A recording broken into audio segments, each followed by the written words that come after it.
As a fundamental principle, cyberspace is a vital asset to the nation, and the United States should protect it. As a matter of fact, that is the opening statement of the Cybersecurity Act of 2010. Another fact that shouldn't surprise you is that most countries do not possess a digital infrastructure that can be qualified as secure. The United States is no different. Without major advances in security of these systems or significant change in how they are constructed or operated, it's doubtful that the United States can protect itself from the growing threat of cybercrime. Did you know that more than 85% of the digital infrastructure is owned and operated by the private sector in the United States? That makes it even more crucial that both public and private sectors on their own cooperate in finding a global solution. Greetings, everyone. It's Friday, December 19, 2014, and welcome from the Technology Association of Georgia. This is Tech Talk, and I'm your host, Frank Baia. On this edition, it's all about investigating cybersecurity, or should we say insecurity, and the solutions, if any, as we explore the prospect of the 2015 legislative session in which TAG is planning now to take a leadership position to create a cybersecurity study committee. Will Georgia position itself as a leader and grow the industry? Bottom line, what does the industry look like here in Georgia today? And can we come together to focus on a vision to make cybersecurity yet another technology sector where Georgia leads? We Tech Talk with Doug Burks, a thought leader and visionary industry professional with over 15 years of experience in the IT and cybersecurity industry. In 2008, Doug was one of the first to identify the need for an easy-to-use network security monitoring platform and began building Security Onion to give organizations full visibility into the layers of their networks. Over the years, he's been invited to speak to countless security conferences across the country. Today, Security Onion has over 100,000 downloads and is being used around the world to save computer networks against attackers. A Tech Talk you cannot afford to miss, and a personal invite to get involved, from defining just what cybersecurity is all about to how the whole organization can protect itself.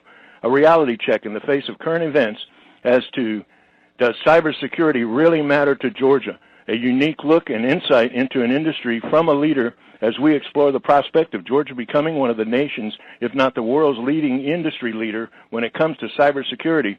As we speak with Security Onion, founder and one of the few in the world to hold a remarkable and extensive list of security certifications, visionary, thought leader, and industry expert, Doug Burks. This edition of Tech Talk is brought to you by GlobalSpeak.com, new media consultants, corporate video and audio communications, video and audio production and distribution, live and virtual event production. Tag TV and Tag Radio is a service of GlobalSpeak.com, creatively delivering powerful marketing, video, and audio solutions. Doug, welcome to Tech Talk. Thank you very much for having me. Needless to say, cybersecurity has been in the news a lot, even more so. Just seems like every passing day the headlines get more important, both enterprise, government, global, not only North American, but throughout the world. One of the things that we want to make our listeners aware of is that during the 2015 legislation session, TAG would like to create a cybersecurity study committee, basically to determine how Georgia can position itself, not only as a leader, but to grow the industry within the state. Doug, let's talk a little bit about the importance of cybersecurity and what the industry looks like here in Georgia. Why don't we, for our listeners who I'm sure are generally aware, but maybe you can give us some vertically specific information, why is cybersecurity important? Cybersecurity is important because it truly affects all of us. The effects are across a wide spectrum of our lives, from very simple inconveniences to very serious catastrophes. You know, lately we've all heard about the mega breaches at Target, Home Depot, JP Morgan Chase, and Sony recently. Chances are you were affected by one of these breaches in one way or another. Mm-hmm. Maybe you received a notification from your credit card company or one of the breached retailers, and now you're having to monitor your accounts more closely. Maybe your credit card number was actually used to make fraudulent purchases, and so now you're having to spend time with your credit card company to refute the charges. Or maybe you're just indirectly affected in that the company costs are now being passed along to you in the form of higher fees or interest rates. Now that's at one end of the spectrum, but as we move along the spectrum, you know, think about your doctor, your local hospital, how much information they have about you, and what could happen if they had a data breach and that information fell into the wrong hands. And then as we continue further across the spectrum, I think about a reporter, his name is Brian Krebs, and he's published a number of stories of small businesses that had to go out of business simply because one of their computers was compromised. So they had an attacker that broke into one of their computers, stole their banking username and password, and then transferred all of their money out of their bank accounts. Now, as a small business owner myself, it'd be terrifying to wake up one day and realize that my bank account's been depleted. Another example that I think of is a company recently that had a data breach, and their intellectual property was stolen, their actual company secrets. So competitors were then able to produce equivalent goods at a cheaper price. The company could no longer compete in the global marketplace and had to close its doors. And so the net result was that lots of folks lost their jobs due to this cyber incident. And then as we move kind of toward the more catastrophic side of the spectrum, we think about things like power grids, water systems, and chemical plants that are all connected to the internet, and they're all running old, outdated, vulnerable pieces of software and hardware. And you think about if a terrorist decides to attack the United States, well, it's very easy for them to do so across the internet and find one of these vulnerable control systems. And the effects of this kind of attack could range anywhere from health issues to loss of life. So why is cybersecurity important? Well, your personal information may be at risk, your money may be at risk, your company may be at risk, your health may be at risk, or your life may be at risk. I'm not trying to be a scaremonger, but cybersecurity truly does affect all of us. Well, it's reality. The challenge, I think, is how to overcome the problem, or even if there is a possibility that it can be overcome. I think a lot of the pundits, even some of the subject matter experts, talk about how it's almost a self-correcting situation. I don't know the exact terminology. Maybe you can use some of cyber speak, if you will, to describe the fact that these hackers go over, under, around, or through. And if we figure out one solution, they seem to jump back with another challenge that causes yet another breach. Is there, or what can an organization do to protect itself? Well, it's very true that the industry of cybersecurity is an escalating arms race. It's a game of cat and mouse where we as defenders, we come up with better techniques to defend computers and computer networks, and the bad guys come back and as you said, figure out ways to get around that. So when we think about, what can organizations do to protect themselves, well, the classic standard advice is things like, run a supported operating system and keep it patched. So if you're running a PC or if you're running a Mac, make sure that your Windows operating system or your Mac OS is fully up to date and has all the patches applied. In addition, run antivirus software and make sure that it's up to date. Keep all your third-party applications patched and up to date. And those third-party applications are things like Java, Adobe Reader, things like that. Microsoft Office would be included. In addition, look at your passwords. Make sure that you're using strong passwords. Don't share passwords with other people. Don't reuse the same passwords on different websites. We've seen many instances recently of big website breaches where, hackers were able to get in and steal 50 million account passwords. And as it turns out, a very large portion of those 50 million accounts, those people had reused the same password on other sites. And so, if an attacker can realize that you have this email address and you like to use this password, then they could go and log into your Gmail account, they could go and log into your bank account simply because you're reusing the same password. So that's really a big deal is education and making sure that people aren't reusing the same password. As we get into more sophisticated things, because we can build all these defenses and put them into place, but at the end of the day, prevention eventually fails. When it comes to really sophisticated attackers, there's some absolutely amazing attackers out there that if they decide that they are targeting you, they are going to find a way in. And so I think about, there's a security expert, his name is Bruce Schneier. Many, many years ago, he said, monitor first. It's a very simple sentence, only 2 words, monitor first. But it's a very powerful strategy because, again, prevention eventually fails. And if we know that and if we accept that, then we monitor our networks, we monitor our computers, we monitor the traffic that's going across the network, and that gives us a much better chance of detecting when those compromises, when those breaches occur. So, for organizations that don't already have some kind of monitoring in place, I run a project. It's a free and open source software project. It's called Security Onion.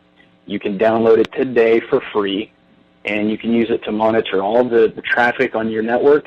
You can use it to monitor your servers to see what's happening there. So you can download that for free at securityonion.net. Okay, now let's talk. I mentioned earlier about TAG's interest, especially during the 2015 legislature, to bring awareness and maybe information, some facts and reality, even potentially, I guess, economic development opportunities as far as cybersecurity in the state is concerned. Dive in a little bit about that. Why does cybersecurity matter specifically to Georgia? Well, when I look at the cybersecurity industry, I see that there is job security in cybersecurity. This is one of the few industries today where we actually have negative unemployment. The demand for qualified cybersecurity talent is higher than the supply. For individuals, this means great paying jobs, and I can tell you from personal experience that cybersecurity has been the best thing that has happened to my career in terms of not only income, but personal satisfaction as well. So the cybersecurity industry is booming. To give you an idea of the scale of the industry, a relatively small cybersecurity firm called Mandiant was recently acquired for $1 billion, billion with a B. And before that, another firm called SourceFire was acquired for $2.7 billion. So when you look at city and state governments, this means tremendous economic opportunity for those who are able to attract and retain those cybersecurity businesses. For the state of Georgia, we look at Atlanta, and obviously it's a huge technology and business hub. We look at Georgia Tech. There's some great cybersecurity research coming out of it. So we've already got, this great technology hub in Atlanta. And in addition to that, when we look at places like Washington, D.C. and San Antonio, in Texas, and the profound economic impact that cybersecurity has had in those places, well, Georgia is about to experience that same impact with what's about to happen in Augusta at Fort Gordon. Well, let's talk about that. A great segue, because one of the things I did want to bring up to our listening audience is for them to find out more information, if they don't already know, about what is going on in Augusta. So in Augusta, we have Fort Gordon. It's a Department of Defense, primarily Army, but other parts of the military as well. An announcement was recently made that Army Cyber Command is going to be relocating to Fort Gordon. And this is absolutely huge because this is the United States Army that's taking their entire cyber command and relocating it to Augusta, Georgia.